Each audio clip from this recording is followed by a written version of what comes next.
এ কাহিনী আজ থেকে বহু বছর আগের কাহিনী। যাদের আমরা আর্য জাতি বলে জানি, ভারতবর্ষের মাটিতে এইসব জাতি তখন সবে মাত্র পদার্পণ করতে শুরু করেছে, বোধহয় কুরুক্ষেত্র যুদ্ধেরও আগে। পাঁজি পুঁথি তখনও জন্মগ্রহণ করেনি। আকাশের গ্রহ নক্ষত্র তখন ছিল নিশ্চিন্ত। মানুষ তাদের গতিবিধি কার্যকলাপের উপর কড়া নজর রাখতে আরম্ভ করেনি। আর্য বীরপুরুষেরা ভারত ভূমিতে পা রেখেই আদিম অনার্যদের বিন্ধ্য পর্বতের পরপারে খেদিয়ে দিলেন। শুধু তাই নয়, তাদের রাক্ষস, পিশাচ, দস্যু ইত্যাদি দুর্নাম দিতে লাগলেন। এমন একটি সময় দুজন নবীন আর্য যোদ্ধা সৈন্য সামন্ত নিয়ে দক্ষিণা পথে বহু দূর অগ্রসর হয়ে গিয়েছিলেন এবং দেখে শুনে খানিকটা উর্বর ভূভাগ থেকে কৃষ্ণকায় দস্যু তস্করদের তাড়িয়ে স্বরাজ্য স্থাপন করেছিলেন। এই আর্য বীরপুরুষ দুটির নাম প্রদ্যুম্ন এবং মঘবা। এই দুজনের মধ্যে প্রচন্ড বন্ধুত্ব।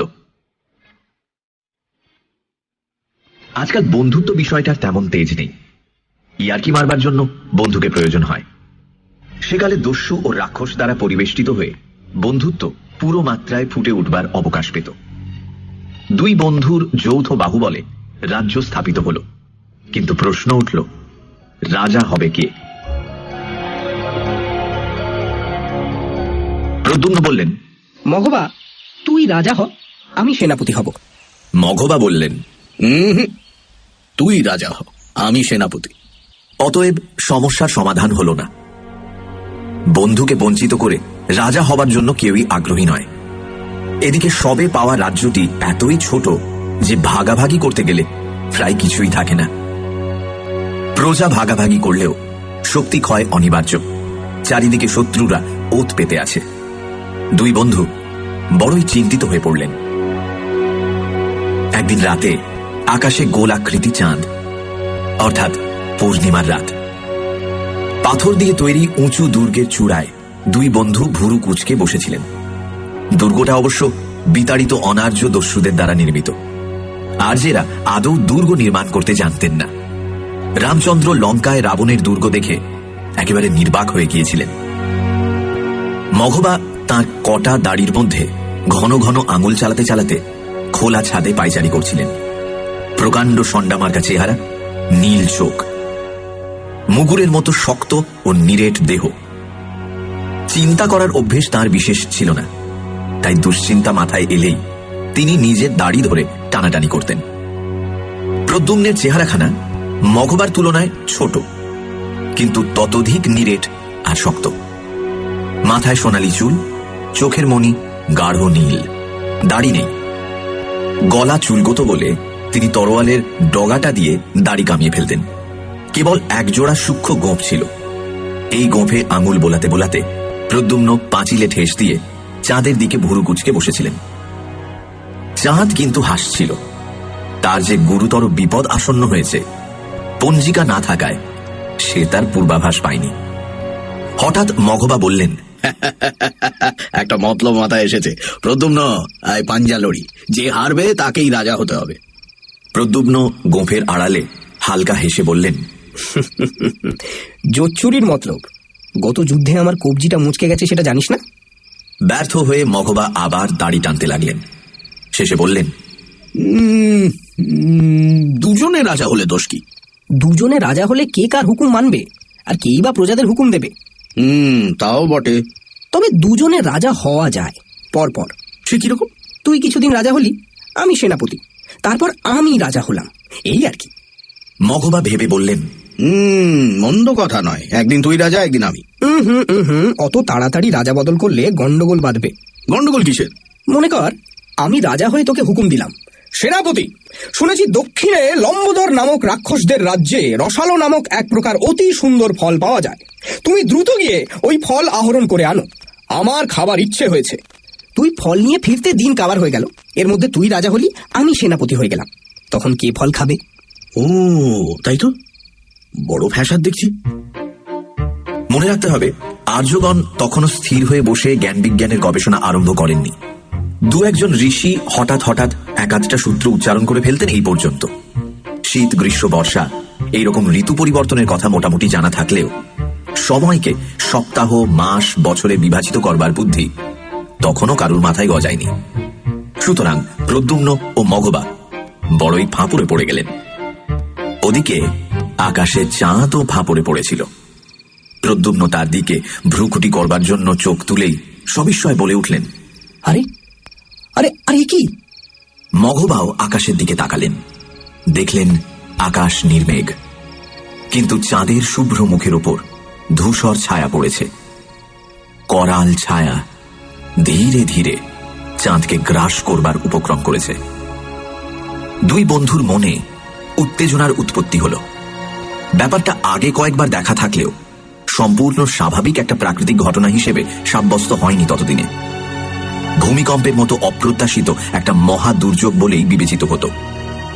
মঘবা দ্রুত এসে প্রদ্যুম্নর হাত চেপে ধরলেন, গাঢ় স্বরে ফিসফিস করে বললেন, চন্দ্রগ্রহণ। প্রদ্যুম্ন পাংশু মুখে বন্ধুকে আশ্বস্ত করলেন, হ্যাঁ, কিন্তু ভয় নেই, চাঁদ আবার মুক্ত হবে। ছেলেবেলায় বুড়ো অঙ্গিরা ঋষির কাছে বিদ্যে শিখতে কয়েকবার গেছিলাম। বুড়ো একদিন বলেছিল আকাশে রাহু নামে একটা অদৃশ্য রাক্ষস আছে। সে নাকি মাঝে মাঝে চন্দ্র সূর্যকে ধরে গিলে ফেলে, কিন্তু বেশিক্ষণ চেপে রাখতে পারে না। হ্যাঁ, আমিও 4-5 বার দেখেছি। আমিও, মাঝে মাঝে এরকম ঘটে থাকে। দুই বন্ধু হাত ধরাধরি করে দেখতে লাগলেন বিপন্ন ম্রিয়মান চাঁদকে যেন একটি অজগর সাপ ক্রমে গ্রাস করে ফেলছে। দুর্গের নিচে ভয়ার্ত জনগণ সমবেত হয়ে চিৎকার ও নানা প্রকার বাদ্যধ্বনি করতে লাগল। দুষ্ট রাক্ষসগণ নাকি এইরকম বিকট শব্দ শুনলে ভয় পেয়ে পালিয়ে যায়। দীর্ঘকাল পরে চাঁদের একটি চকচকে দিক বের হল। তারপর দেখতে দেখতে চাঁদ সম্পূর্ণ অক্ষত দেহে সহাস্য মুখে রাক্ষসের কবল থেকে বেরিয়ে এলো। সকলে ঊর্ধ্বস্বরে মহা আনন্দধ্বনি করে উঠল। মঘবা প্রদ্যুম্নের হাত ছেড়ে দিয়ে সুদীর্ঘ নিঃশ্বাস ফেলে বললেন, যাক, বাঁচা গেল। প্রদ্যুম্ন বললেন, শুধু তাই নয়, আমাদের সমস্যারও সমাধান হয়েছে। কিরম? শোনো, আজ থেকে তুমি রাজা হলে। আবার যখন চন্দ্রে গ্রহণ লাগবে তখন তোমার রাজত্বকাল শেষ হবে আর আমি রাজা হব। এইভাবে চলতে থাকবে। মঘবা ভেবে বললেন, মন্দ কথা নয়, কিন্তু প্রথমেই আমি রাজা হব কেন? যেহেতু বুদ্ধিটা আমি বার করেছি, এখন চললাম। কাল সকালে সৈন্য সামন্ত নিয়ে যুদ্ধযাত্রা করব। সেনাপতির আর কাজ কি? মহারাজ ইতিমধ্যে প্রজা পালন করতে থাকুন। মহারাজের জয় হোক। মুচকি হেসে প্রদ্যুম্ন দুর্গ শিখর থেকে নামবার উপক্রম করলেন। মঘবা অত্যন্ত মুষড়ে পড়ে দাড়ি টানতে লাগলেন। মঘবার মাথায় বড় বেশি বুদ্ধি খেলে না, কিন্তু এখন হঠাৎ তার মাথায় রাজবুদ্ধির উদয় হল। তিনি গম্ভীর স্বরে ডাকলেন, সেনাপতি প্রদ্যুম্ন। প্রদ্যুম্ন ফিরে এসে হাত জোড় করে দাঁড়ালেন। আজ্ঞা করুন মহারাজ। মহারাজ মঘবা মেঘমন্দ্র স্বরে বললেন, আজ্ঞা করছি, কাল ভোরে আমি সৈন্য সামন্ত নিয়ে যুদ্ধে বেরোবো। যতদিন না ফিরি তুমি প্রজা পালন করতে থাকো। রাত্রি গভীর হয়েছে, এবার আমি রাজসজ্জায় শয়ন করতে চললাম। মুচকি হাসি হাসতে মঘবা অভ্যস্ত নন। প্রদ্যুম্নের প্রতি একবার চোখ টিপে অট্টহাস্য করতে করতে তিনি প্রস্থান করলেন।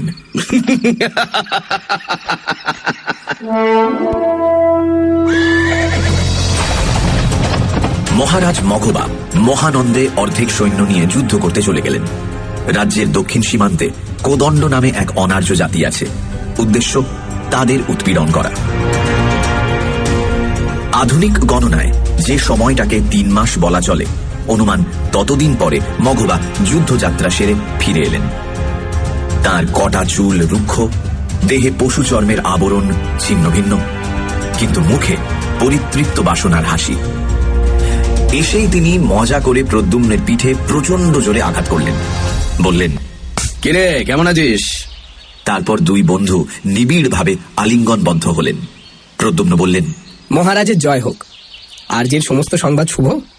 মন্দ নয়, কোদণ্ড ব্যাটাদের খুব ঠকেছি। শুধু তাই নয়, একটা মজার জিনিস এনেছি, দেখাবো চল। বিজিত জাতির কাছ থেকে অপহৃত বহু বিচিত্র জিনিস একদল সৈনিকের রক্ষণায় ছিল। মঘবা তাদের ইঙ্গিত করে রাজভবন অভিমুখে চললেন। যেতে যেতে প্রদ্যুম্নকে জিজ্ঞেস করলেন, তারপর রাজ্য কেমন চলছে? প্রজারা আনন্দে আছে? প্রজাদের আনন্দ সম্প্রতি বিলক্ষণ বেড়ে গেছে। কিরকম? আর্য যোদ্ধাদের প্রাণে রসের সঞ্চার হয়েছে। তারা অনার্য মেয়েদের ধরে এনে পটাপট বিয়ে করে ফেলছে। তাই নাকি? রোগ ছোঁয়াছে দেখছি। প্রদ্যুম্ন মঘবার প্রতি কটাক্ষ করলেন। মঘবা বললেন, কিন্তু উপায় কি? এ দেশে যখন বসবাস করতে হবে তখন আর্য রক্ত নিষ্কলুষ রাখা সম্ভব নয়। আর্যাবর্ত থেকে এত মেয়ে আমদানি করা চলে না, অথচ বংশ রক্ষাও না করলে নয়। এই যে রাজ্য জয় করলাম, কাদের জন্য? রাজা ও সেনাপতি মন্ত্রগৃহে গিয়ে বসলেন। সামন্ত সচিব শ্রেষ্ঠী বিদূষক কিছুই নেই, সুতরাং মন্ত্রণাগৃহ শূন্য। 4 জন সৈনিক একটা বিরাট আকারের বেতের পেটি ধরাধরি করে তাদের সামনে এনে রাখল। পেটির মুখ ঢাকা, ভেতরে ভারী কোনো জিনিস আছে মনে হয়। বিস্মিত চোখে প্রদ্যুম্ন জিজ্ঞেস করলেন, কি আছে এর মধ্যে? অজগর সাপ নাকি? মঘবা হাতের ইশারায় সৈনিকদের বিদায় জানিয়ে হাসতে হাসতে পেটির ঢাকনা খুলে দিলেন। সাপুড়ের ঝাঁপি খোলা পেয়ে কৃষ্ণকায় সাপ যেমন ফনা তুলে দাঁড়ায়, তেমনি একটি নারী পেটির মধ্যে থেকে উঠে দাঁড়ালো। তার নীলবর্ণ চোখে ধিকি ধিকি বিদ্যুৎ। প্রদ্যুম্ন হতভম্ব হয়ে গেলেন। তার মুখ থেকে বের হলো, আরে আরে কি, এই যে একটা মেয়ে। মঘবা অট্টহাস্য করলেন, তারপর বললেন, কেমন মেয়ে? সুন্দর নয়? প্রদ্যুম্ন নীরবে বন্দিনীকে নিরীক্ষণ করলেন। মাজা তামার ফলকের মতন দেহের বর্ণ, কাজলে ধেবড়ে যাওয়া দুটো চোখ, উস্কো খুস্কো চুল। বস্ত্র অলঙ্কারের কোনো বাহুল্য নেই। গলায় একটি বীজের মালা, আর হাতে শাঁখের বালা। চুলে ও কানে ফুলের গয়না অনেককাল আগেই শুকিয়ে গেছে। কোমর থেকে হাঁটু পর্যন্ত একটি বিচিত্র বর্ণে রঞ্জিত রেশমের কাপড়। কৃষাঙ্গী যুবতীর যৌবনে ভরা দেহের ভেতর থেকে যেন আগুনের দীপ্তি বিচ্ছুরিত হচ্ছে। মঘবা আবার জিজ্ঞেস করলেন, কি মনে হয়, সুন্দর নয়? প্রদ্যুম্ন চমকে উঠে মঘবার দিকে ফিরলেন। তারপর ভর্ৎসনাপূর্ণ স্বরে বললেন, তুই একটা আস্ত গোয়ার, যুদ্ধ করতে কি মেয়ে ধরে আনলি? এখন একে নিয়ে কি করবি? একে দিয়ে যে দাসী বৃত্তি করানো যাবে না, একবার দেখেই আর কোনো সন্দেহ থাকে না। মঘবা বললেন, ঠিক করেছি, বিয়ে করব। প্রদ্যুম্ন চমকে উঠে বললেন, কি বিয়ে? হ্যাঁ, ও কে জানিস? কোদণ্ড রাজার মেয়ে। প্রদ্যুম্নের মুখ হঠাৎ গম্ভীর হল। মঘবা বলতে লাগলেন, কোদণ্ডদের রাজপুরী দখল করে দেখলাম সকলেই পালিয়েছে, কেবল এই মেয়েটা একা দাঁড়িয়ে আছে। ভারী ভালো লাগলো। তোকে অনেক কথা জিজ্ঞেস করলাম, কিন্তু বিন্দু বিসর্গ বুঝতে পারলো না, তাই পেটিতে বন্ধ করে নিয়ে চলে এসেছি। আর্য রাজার মহিষী হওয়ার যোগ্য মেয়ে বটে, কিন্তু ওকে আগে আর্য ভাষা শেখাতে হবে, তারপর আমার পাটরানি করব। প্রদ্যুম্ন আর একবার যুবতীর দিকে ফিরে দেখলেন। সে তাদের কথাবার্তার মর্ম কিছুই বুঝতে পারেনি। কেবল তার চোখ দুটি একের মুখ থেকে অন্যের মুখে যাতায়াত করছে। তার মুখে ভয় বা আশঙ্কার চিহ্ন কিছুই নেই।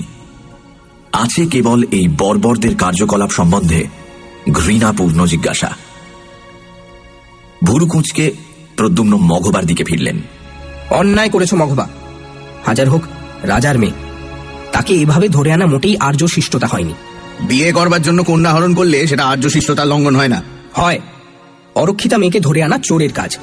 এই মুহূর্তে এই মেয়েটিকে ফেরত পাঠানো উচিত। রাগী কণ্ঠে মঘবা বললেন, কখনোই নয়। আমি মহারাজ মঘবা তোমাকে আদেশ করছি, সেনাপতি প্রদ্যুম্ন, তুমি এই কন্যার যোগ্য বাসস্থানের ব্যবস্থা করবে, যাতে সুখে থাকে অথচ পালাতে না পারে। মনে থাকে যেন, কন্যা পালালে দায়িত্ব তোমার। প্রদ্যুম্ন একবার কয়েক মুহূর্তের জন্য বন্ধুর মুখের দিকে চেয়ে রইলেন। তারপর দুহাত জোর করে মাথা নিচু করে শুকনো কণ্ঠে বললেন, বেশ, মহারাজের যেরকম ইচ্ছে। দুর্গ চূড়ার একদম ভেতরে ভাবী রাজমহিষীর বাসস্থান নির্দিষ্ট হল। কোদণ্ড কন্যা রাগী মুখে ঠোঁট চেপে দুর্গ শীর্ষের কারাগারে প্রবেশ করলেন। কার্যত কারাগার হলেও স্থানটি প্রশস্ত বারান্দাযুক্ত একটি মহল। সকল সুবিধাই আছে, শুধু পালানোর কোনো সুযোগ নেই। মঘবা সহর্ষে প্রদ্যুম্নের পিঠে একটি কিল মেরে বললেন, রানীর মতো রানী পাওয়া গেছে, কি বলিস? প্রদ্যুম্ন বললেন,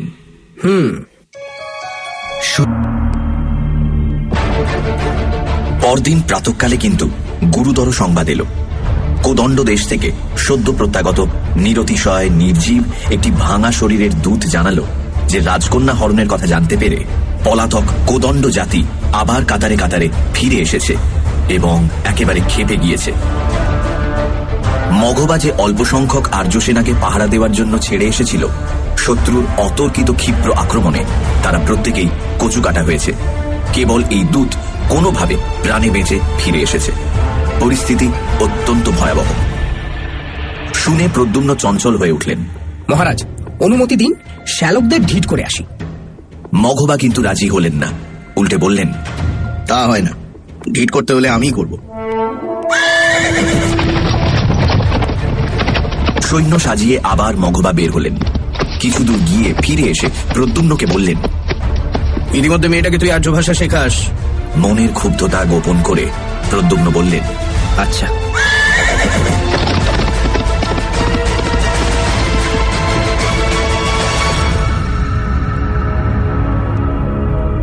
দু একদিনের মধ্যেই প্রদ্যুম্ন বুঝতে পারলেন অনার্য মেয়েটি অত্যন্ত মেধাবিনী।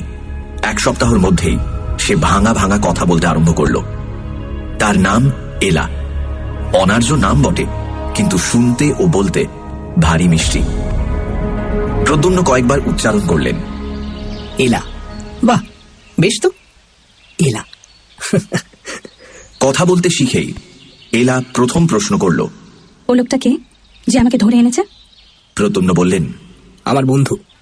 বন্ধু শব্দের ভাবার্থ বুঝতে এলার কিছুটা দেরি হল। অবশেষে বুঝতে পেরে সে নাক সিঁটকল। তীব্র অবজ্ঞার কণ্ঠে বলল, তোমরা বর্বর। প্রদ্যুম্ন অবাক হয়ে গেলেন। ভাবলেন, কি আশ্চর্য, আমরা বর্বর? ক্রমশ এলা আর্য ভাষায় কথা বলতে লাগলো। কোনো কথা বলতে বা বুঝতে তার আর বাধত না। একদিন জিজ্ঞাসা করল, আমাকে এখানে ধরে রেখেছো কেন? আর্য ভাষা শেখাবার জন্য। ছাই ভাষা, এটা শিখে কি হবে? হ্যাঁ, প্রদ্যুম্ন একটু রসিকতা করে বললেন, প্রেমালাপ করতে সুবিধে হবে। মহারাজ মঘবা তোমাকে বিয়ে করবেন বলে স্থির করেছেন। এলা বসেছিল, ধীরে ধীরে উঠে দাঁড়ালো। কিছুক্ষণ পলকহীন চোখে প্রদ্যুম্নের দিকে চেয়ে রইল। তারপর আবার বসে পড়ে নিশ্চিন্ত স্বরে বলল, ওকে আমি বিয়ে করব? বর্বর। প্রদ্যুম্ন উস্কানি দেবার জন্য বললেন, না, সে মঘবা দাড়ি রাখে বটে, কিন্তু লোক খারাপ নয়। এলা শুধু বলল, বর্বর। এমনি ভাবে দিন কাটতে লাগলো, কিন্তু মঘবার দেখা নেই। তিনি কোদণ্ডদের ঢিট করলেন নাকি কোদণ্ডেরা তাকে ঢিট করল, কোনো খবর নেই। প্রদ্যুম্ন স্বাভাবিকভাবেই উতলা হয়ে উঠলেন। দেখতে দেখতে 3 মাস কেটে গেল। একদিন সকালে প্রদ্যুম্ন এলার শোয়ার ঘরে প্রবেশ করে দেখলেন এলা জানলার কাছে দাঁড়িয়ে চুল খুলছে। প্রদ্যুম্নকে দেখে সে একবার ঘাড় ঘোরালো, তারপর আবার বাইরের দিকে তাকিয়ে মাথার চুল বাঁধতে লাগলো। প্রদ্যুম্ন গলা ঝাড়লেন, কিন্তু কোনো ফল হল না। তখন তিনি জানলার দিকে গিয়ে দাঁড়ালেন, আকাশের দিকে তাকালেন, নিচে উকি ঝুঁকি মারলেন, তারপর আবার গলা খাঁকারি দিয়ে বললেন, শীত আর নেই, দিব্যি গরম পড়তে আরম্ভ করেছে। এলা বলল।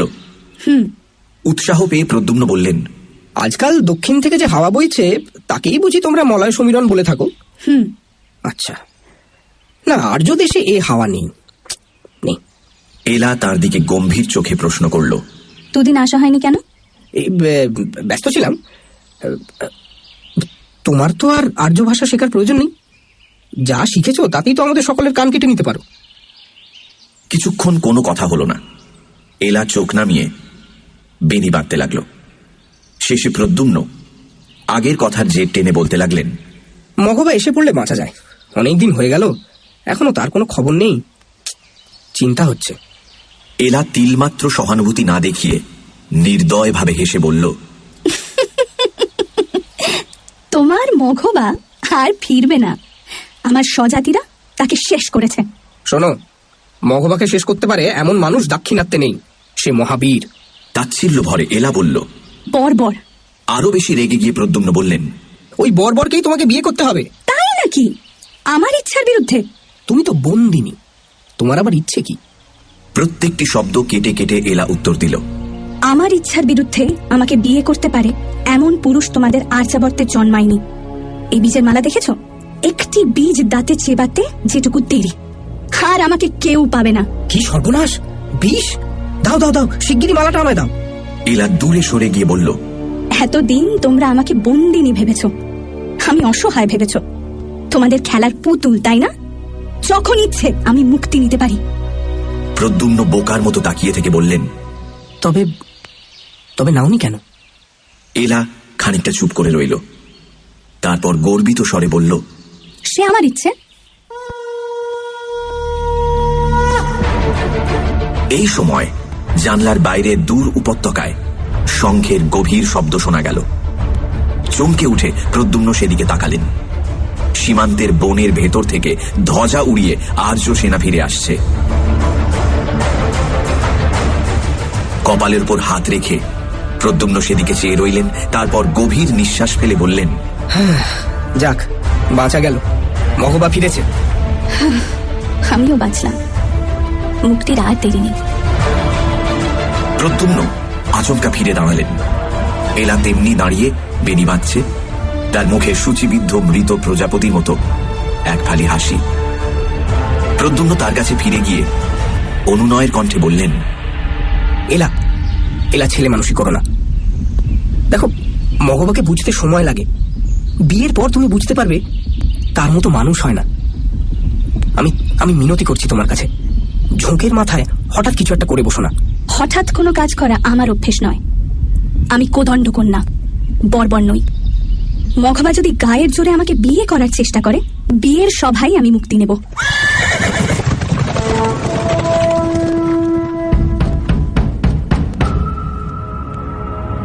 মঘবা বললেন, কোদণ্ডদের ভালো রকম কাবু করতে পারলাম না।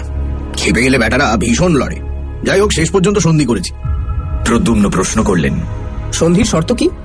মঘবা উচ্চস্বরে হাসলেন, চমৎকার, অদ্ভুত জাত এই কোদণ্ড, আশ্চর্য তাদের রীতিনীতি। জানিস, ওদের জাতে মেয়ে বাপ পায়, ছেলে মামার সম্পত্তি পায়। শুনেছিস কখনো? না, শুনিনি। সন্ধির কি শর্ত? শর্ত এই, কোদণ্ডের রাজকন্যা অপহরণ করাতে তাদের মর্যাদায় বড় আঘাত লেগেছে। এই কলঙ্ক মোচনের একমাত্র উপায় কন্যাকে বিবাহ করা। বিবাহ না করলে তারা যুদ্ধ করবে, কিছুতেই শুনবে না। আর যদি বিয়ে করি তবে উত্তরাধিকার সূত্রে কোদণ্ডের রাজা হব। গুরুতর শর্ত নয়? প্রদ্যুম্ন কিছু মুহূর্ত হেঁট মুখে দাঁড়িয়ে রইলেন। তারপর অল্প হেসে ধীরে ধীরে বললেন, গুরুতরই বটে। সুতরাং আর বিলম্ব নয়, তাড়াতাড়ি কোদণ্ড কন্যাকে বিবাহ করে ফেলা দরকার। মেয়েটা ঠিক আছে তো? ঠিক আছে। আর্য ভাষা কেমন শিখলো? বেশ। তবে কালই বিয়ে করব। কিছুক্ষণ চুপ থেকে প্রদ্যুম্ন বললেন, মেয়েটির মতামত জানবার প্রয়োজন নেই? কিচ্ছু মাত্র না, এই রাজকীয় ব্যাপার, কথা নড়চড় চলবে না। সন্ধির শর্ত পালন করতেই হবে। সেদিন গভীর রাতে প্রদ্যুম্ন চোরের মতো এলার মহলে প্রবেশ করলেন। আকাশে প্রায় পূর্ণচন্দ্র, চাঁদের আলোয় ঘরটা ভেসে যাচ্ছে। সেই জ্যোৎস্নায় মাটিতে শুয়ে এলা ঘুমোচ্ছে। ঘরে প্রদীপ নেই। নিঃশব্দে প্রদ্যুম্ন তার কাছে গেলেন, হাঁটু গেড়ে তার পাশে বসলেন। শ্বাস বন্ধ করে তার মুখের কাছে মুখ নিয়ে গেলেন। এলা ঘুমোচ্ছে, কিন্তু তার চোখের কোণ বেয়ে বিন্দু বিন্দু অশ্রু ঝরে পড়ছে। স্বপ্নে এলা গদগদ অবরুদ্ধ কণ্ঠে বলছে, প্রদ্যুম্ন, প্রদ্যুম্ন, আমি মরতে চাই না। প্রদ্যুম্ন, তুমি কেমন মানুষ, কেমন মানুষ, কিছু বুঝতে পারো না? আমাকে উদ্ধার, প্রদ্যুম্ন, প্রদ্যুম্ন।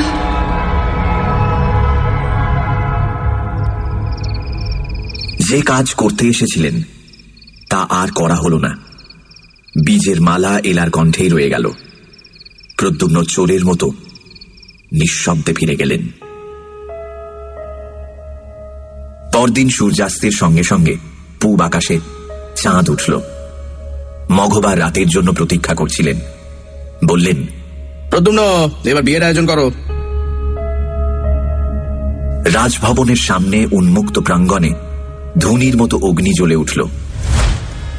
অগ্নিসাক্ষী করে বিয়ে হবে। হোমাগ্নির পুরোভাগে বরবধূর জন্য কাঠের পিঁড়ি সাজানো হলো। বিয়ের খবর আগেই প্রচারিত হয়েছিল। উৎসুক জনমণ্ডলী প্রাঙ্গণে সমবেত হতে লাগলো।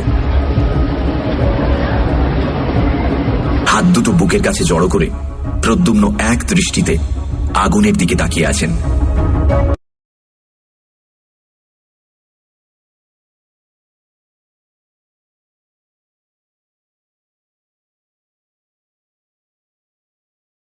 আগুন থেকে চোখ তুলে সামনের দিকে চাইলেন।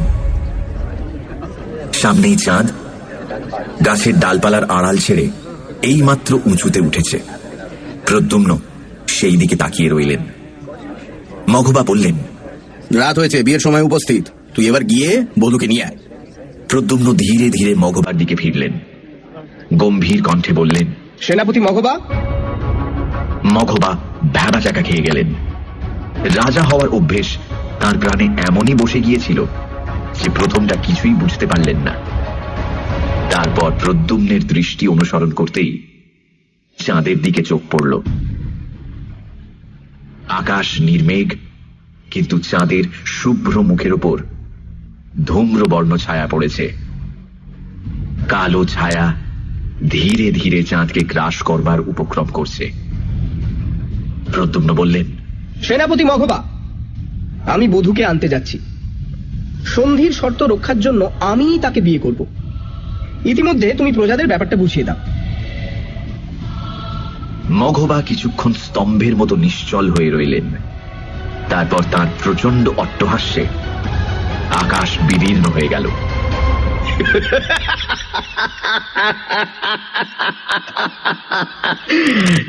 হঠাৎ হাসি থামিয়ে মঘবা করজোড়ে বললেন, জি আজ্ঞে মহারাজ।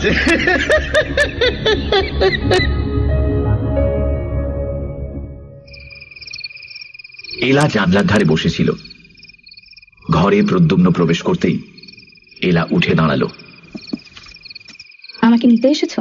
হ্যাঁ রাজকুমারী, কোদণ্ডদের সাথে আমাদের সন্ধি হয়েছে। তার শর্ত এই যে আর্য রাজা কোদণ্ড কন্যাকে বিয়ে করবেন। আমরা ধর্মত এই শর্ত পালন করতে বাধ্য। আর কিছু বলার আছে? সামান্য। ঘটনাক্রমে আমি এখন আর্য রাজা, মঘবা আমার সেনাপতি। সুতরাং বিয়ে করতে হলে আমাকেই বিয়ে করতে হবে। এলা দীর্ঘকাল বিস্ফারিত চোখে চেয়ে স্থির হয়ে রইল। শেষে ক্ষীণ কণ্ঠে উচ্চারণ করল, কি বললে? প্রদ্যুম্ন রাজকীয় গাম্ভীর্যের সঙ্গে বললেন, বললাম যে আমাকে বিয়ে করতে হবে। এখন চট করে স্থির করে ফেলো, বিয়ে করবে না বীজ ভক্ষণ করবে? স্বপ্নের অবরুদ্ধ আকুলতা এতক্ষণে বন্যার মতো নেমে এলো। নীল চোখ দুটি ছাপিয়ে ঝরে পড়তে লাগল। প্রদ্যুম্ন জানলার উপর উঠে বসে বললেন, গ্রহণ ছাড়তে এখনো দেরি আছে, ততক্ষণ তোমাকে বিবেচনা করবার সময় দিলাম। কে? বর্ষণের ভেতর দিয়ে বিদ্যুৎ চমকের মতো হাসি হেসে এলা বলল, বর বর।